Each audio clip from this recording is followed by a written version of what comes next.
Hello, today I'll be tying one of the flies featured in Chester Allen's book on Sea-run cutthroat fishing, which came out in 2012. And it's what he calls the Wingless Crazy Charlie. And he's got a picture of a group of these flies in the book together with the recipe. So that picture and the recipe is what I've been referring to when I've tied this fly. It's very simple and an economical pattern and relatively easy. So I'm tying these on a standard type saltwater hook. This is the U401 from Umpqua in size 6. I've also used Gamakatsu SS15 in size 8s. And I've already pinched down the barb on this one. Get that in the vise. The thread I'm using is 280 denier fluorescent pink. I've lost the label from it, but I think it's UTC. Any 6/0 fluorescent pink thread will do, I think. So I'm laying down a base of thread from right behind the eye to the start of the bend, like so. And then after getting rid of that, I'm going to wind my thread back up the shank about 2/3 of the way to that point. I'm going to attach nickel-plated brass dumbbell eyes, and this is the medium size, which I think is 5/32 inch. I take one of these guys and then start making figure 8 wraps to get it secured on the top of the shank. Just like that. You have to do this pretty tight. Check it's how you want it, and just keep adding those wraps. The first time I tried this fly was last fall on a beach in Hood Canal, Washington. And I tried it really because nothing else was working for me. And just as I finished tying it on the end of my leader, there was a big swirl on the surface out in front of me. So I cast out this Crazy Charlie near the swirl, and my fly was immediately just hammered by what turned out to be one of the biggest sea-run cutthroats I've ever caught. So it does come with, you know, my wholehearted endorsement. So now I'm going to finish off tying the eyes by wrapping the thread helicopter fashion like this between the shank and the eyes.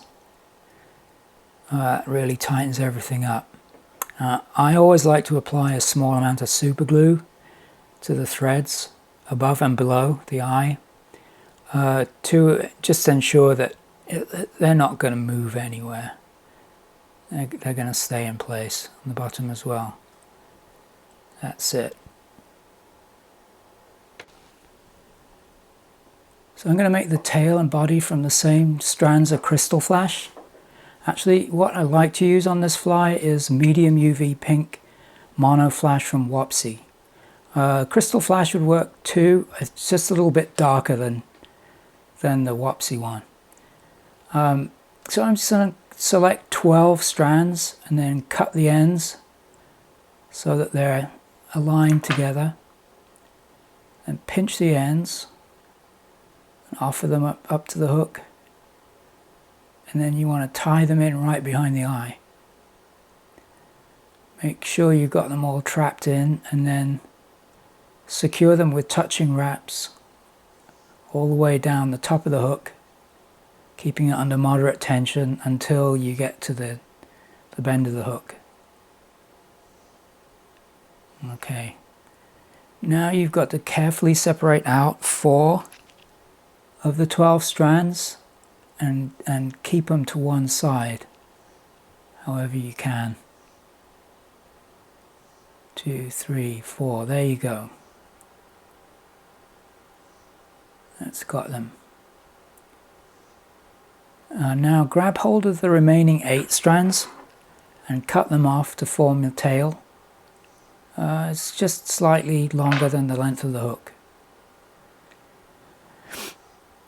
So next you need to take those 4 long pieces and just twist them between your fingers to form a braided rope. And keep moderate tension on there the whole time you're doing it. It's going to want to form a thicker braid, but you just keep it to 1. Okay, I forgot to wind the thread back there to behind the eyes. There. Now, you wrap the twisted flash carefully around the shank to form the body. And the loose ends have a way of twisting around anything that you don't want them to. That's got it. And you can keep and reuse the extra flash you cut away. And you should be able to make 2 or 3 flies with the same 12 pieces if you're careful.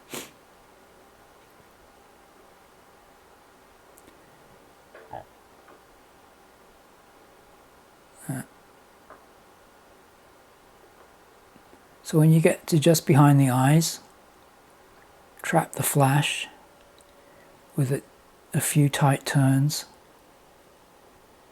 Got my hands mixed up here. There we go. That's got it. I'm going to put some extra turns around in front of the flash as well, and snip away the excess. Now I'm going to make a collar, and I'm going to use just an inexpensive strung rooster saddle in hot pink or cerise in this case. This is a color that nicely matches the thread and crystal flash. I just need the tip, so I'm going to strip away all the fluff and webby stuff like that, and I'm going to tie it in by the stem with the good side facing me. Just use 4 or 5 wraps. Yep. And then I'm going to cut away the excess stem. I'm going to take 5 turns, and with the tips of my left hand I'm going to fold back those fibers as I go.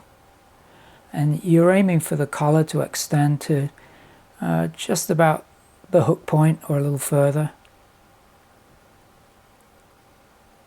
4, 5.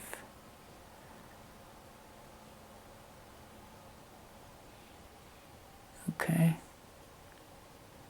So then trap the feather with a few turns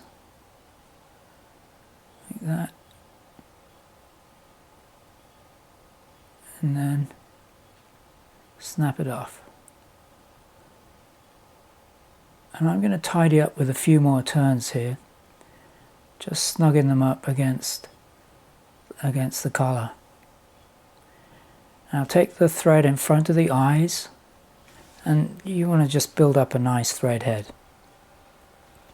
I see a wayward fiber there that I'm going to deal with in a moment. Okay, kind of make a conical head there. Move the fibers back as you get near the eyes.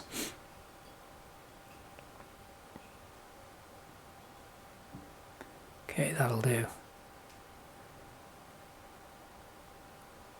I'm going to put in a whip finish.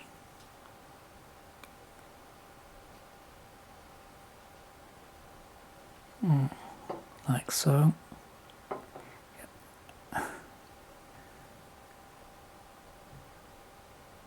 Snug everything up tight and remove the thread. I'm going to get rid of that crooked fiber there. Okay. So I'm going to finish the fly with a coat of UV resin all around the head, a little bit between the eyes as well. It will help to keep everything in place.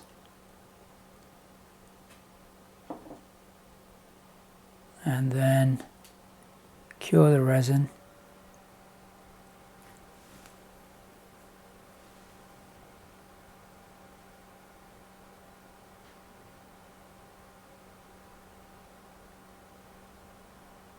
Okay.